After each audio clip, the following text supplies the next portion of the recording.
को हम देख रहे हैं मन की आवाज प्रतिज्ञा के जबरदस्त एपिसोड। कृष्णा तो नीचे आ जाता है, लेकिन प्रतिज्ञा के पास आने के बाद प्रतिज्ञा कहती है कि आज मेरा मूड नहीं। कृष्णा कहता हर बार मैं तुम्हें प्यार करने के आता हूँ तो तुम बार बार मुझे यही एक लफ्ज़ कहती है कि आज मेरा मूड नहीं। प्रतिज्ञा तुम्हारा जी में ऐसा नहीं लगता कि तुम मुझे अपने आप से दूर कर रही हो। लेकिन प्रतिज्ञा समझ जाती है कि अभी कृष्णा नाराज़ हो गया है, तो वो फिर कृष्णा से अरे भाई ठीक है सॉरी अब मान भी जाओ। और वो गुस्से में हो रहता कृष्णा, तो कृष्णा ज़्यादा देर तक प्रतिज्ञा से नाराज तो नहीं रह सकता ना दर्शकों। और वो कहने लगता है देखो ठीक है अगली बार ऐसा नहीं होना चाहिए प्रतिज्ञा। तभी प्रतिज्ञा कहिए ठीक है अगर ऐसा हुआ तो तुम जो कहोगे ना वो मैं सज़ा भुगतने के लिए तैयार हो जाऊंगी। वो ऐसे ही प्यार से कहती है दर्शकों। और तभी कृष्णा प्रतिज्ञा के लिए गाना गाता है, लेकिन गाना इतना बेसुरा होता है ना दर्शकों। लेकिन क्या करे प्रतिज्ञा जोर जोर से हंसने लगती है। और तभी कृष्णा कहता है अरे मैं क्या बेसुरा गा रहा हूँ कि इतनी ज़ोर से हंस रही है। लेकिन देखो दोनों एक दूसरे की तरफ देखते हुए कृष्णा नीचे उसे झुका देता है और जितनी फूलों की पंखुड़ियाँ लेकर आता है ना वो सारे प्रतिज्ञा के ऊपर डालने लगता है। भाई आगे तो आप सब समझदार है क्या होने वाला है, लेकिन क्या करे प्रतिज्ञा और कृष्णा का जो प्यार करने का अंदाज ही अलग है। और इधर जैसे पिया से पंखुड़ियाँ लेकर बाहर आती है तो ठकुरानी को लगता है कि शक्ति के कमरे से लेकर आई, तो कहती अरे नई की बहू के कमरे से लेकर आई के पंखुड़ी फूलों की। तो पिया से कहती नहीं अम्मा जी कृष्णा बहू के कमरे से लेकर आई है। हाय राम, अब बस इतना ही देखना बाकी था हमारा। पता नहीं ये छोरा क्या क्या करता है अपने लुगाई के लिए। अभी भी उनके दिन जैसे अभी शादी हो गई है, जिनकी शादी हो गई वो तो कुछ करते नहीं रे भाई। और वो देख प्रतिज्ञा मैया के कह के हाथ जोड़ लेती है। आरुषि जैसे ही दादी के पैर छूने के लिए आती दादी मना कर देती है और गुस्से से उसकी तरफ देखती है। अम्मा कहती है अरे बेटा तू इधर आ, तो उनको जाने दो वो तो ऐसे ही करेगी। और जैसे आरुषि अम्मा के पैर छूती तो दूधो नाव फूदो खोलो बहुत ढेर सारा आशीर्वाद दे देती है। शक्ति आरुषि को अपने पास बुलाता और कहता है रात को कुछ हुआ था का, मुझे तो कुछ याद नहीं। लेकिन आरुषि कुछ नहीं बोल पाती। तभी शक्ति उसके अम्मा से कहता अरे अम्मा हनीमून को जाने की गाड़ी कितने बजे है हमारे। तभी अम्मा जी कहते अरे शाम को है, इतनी जल्दी क्यों है कर रहा है, बार बार पूछ रहा है। जा अपना जो सामान होगा ना वो पैक कर लो तुम दोनों जाके।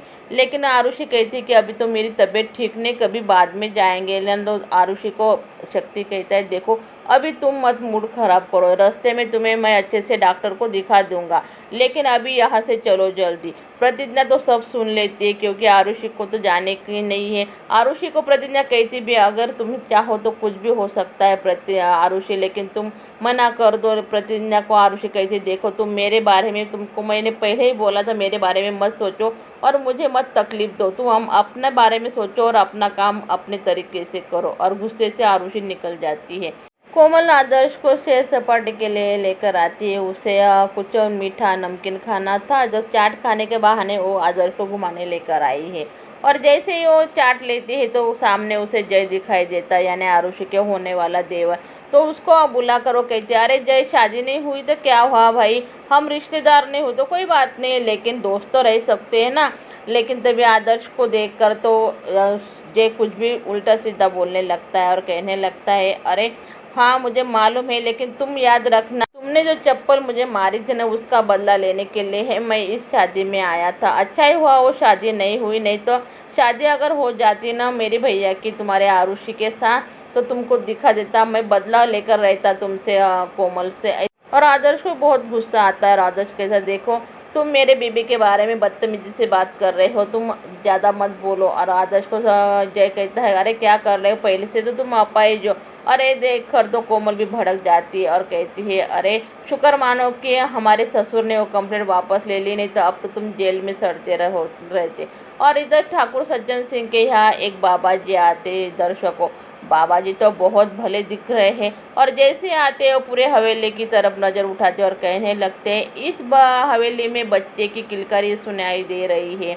और तभी प्यासी कहकर ठकुरानी उसको दान धर्म देने को बोलती है। लेकिन बाबा जी हमें कुछ नहीं चाहिए, हम सिर्फ आप लोगों को ये बताने के लिए आए हैं जल्दी इस घर में छोटा सा नन्हा सा प्यारा बच्चा आने वाला है, इस घर में बच्चे की किलकारी सुनाई देगी। ठाकुर साहब तो अपने पोते का मुंह देखने के लिए कुछ भी करने के तैयार है। लेकिन तभी वो बाबा जी से कहते हैं बाबा जी आप यहाँ बैठो और हमें जल्दी से बताओ हमें अपने पोते का मुख कब दिखाई देगा और किससे हमको पोता मिलेगा।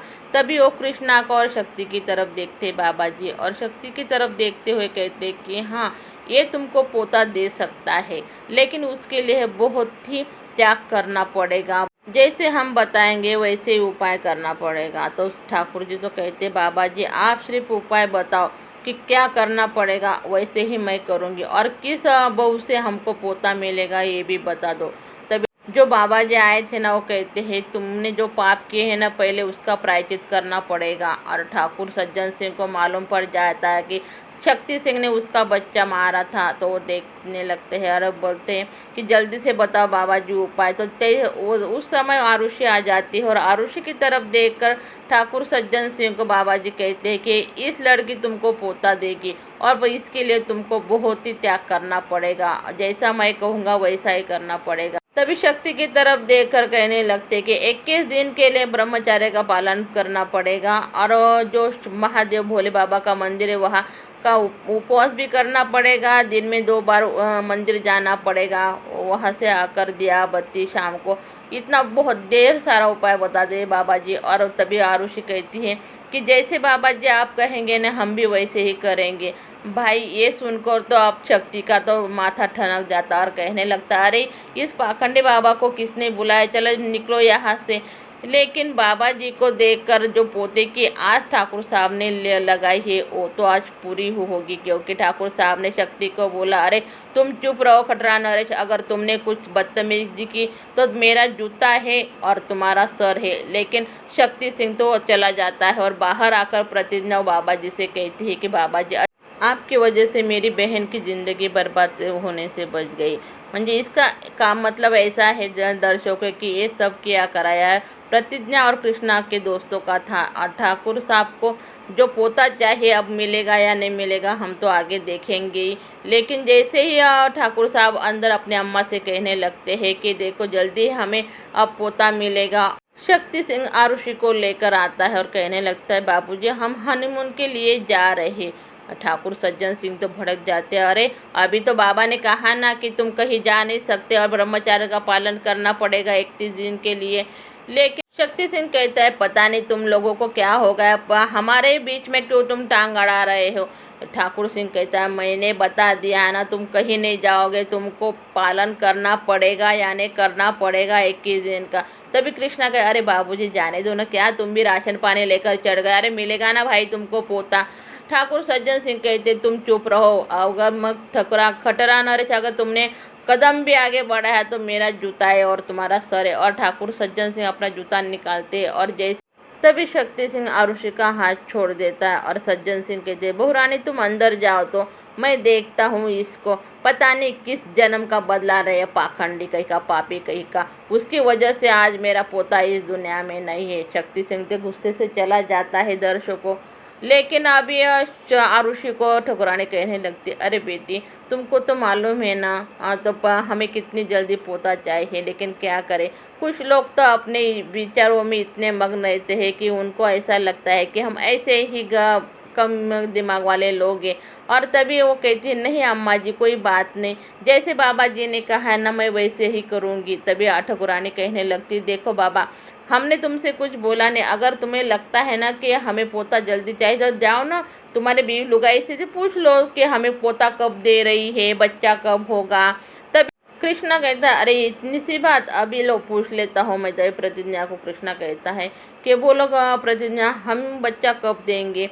तो प्रतिज्ञा कुछ न बोलने के बाद वो अंदर चली जाती है, और तभी ठाकुर सज्जन सिंह शक्ति को अपने कमरे में लेकर आते हो। देखो लुगाई को कभी भी अपने काबू में रखना चाहिए। अरे क्या मरा जा रहा है लुगाई के रे, तुम्हें कितनी बार कहा है, जब तक जो बाबा ने कहा है वैसा नहीं होगा तब तक तुम आरुषि को छू भी नहीं सकते। और देखो तुम्हारा जो बिडार कपड़ा गिपड़ा सब ले लो, और जो रेती के ठेके न उधर जाके 21 दिन के लिए रहो, और तुम्हारा मुंह मत दिखाना मेरे को। और अंदर आकर कृष्णा प्रतिज्ञा से कहता है तुम अंदर क्यों चले आई प्रतिज्ञा, और एक ही इतनी सी बात के लिए अंदर आने की कोई ज़रूरत नहीं थी। बताओ ना, हमें बच्चा कब होगा? तब प्रतिज्ञा कहती है, क्या बच्चा दूँ मैं तुमको? तुम कुछ कमाते नहीं और कैसे बच्चा होना चाहिए तुमको? पालन पोषण कैसे करेंगे? तभी कृष्णा कहता, अरे इतनी सारी धन दौलतें किस काम की है? बाबूजी ने इतना जो कमाया है तो हमारे बेटे के लिए ही तो है ना। तभी प्रतिज्ञा कहती, लेकिन तुम क्या कमाते हो? जब तक तुम कुछ कमाई नहीं करोगे तब तक मैं बच्चा नहीं होने दूंगी कृष्णा। और कृष्ण दर्शकों, प्रतिज्ञा की बात तो सच है, अगर बच्चा होना चाहिए तो बच्चे की जिम्मेदारी भी तो उठानी चाहिए ना कृष्णा को। बच्चा का क्या क्या उसके पापा की दौलत है, इसका वजह से ऐसा नहीं है कि पापा की दौलत है तो तुम मजा कर रहे हो भाई, ऐसा नहीं चलता कृष्णा। अगर तुम्हें बच्चा चाहिए, शादी हुई, तुम्हारी तो जिम्मेदारी उठानी ही पड़ेगी। आगे देखेंगे कि कृष्णा काम पर जाता है या नहीं। आदर्श इधर सवेरे उठने की कोशिश करता है और वो गिर जाता है। तभी नैना जी उसे उठाने आती है तो कहता है कि नहीं, हमें हाथ मत लगाओ, मैं अपने आप उठा लूँगा। लेकिन आदर्श की तकलीफ देख करता है नैना जी, और कोमल को बहुत बुरा लग रहा है दर्शकों को। आगे के एपिसोड में हम देखेंगे दर्शकों पर कि आरुषि प्रतिज्ञा को नीचा दिखाने के लिए और क्या क्या करती है और कृष्णा उसके झांसे में कैसा आता है। तो आपको वीडियो अच्छा लगा तो वीडियो को लाइक कीजिए, चैनल को सब्सक्राइब कीजिए।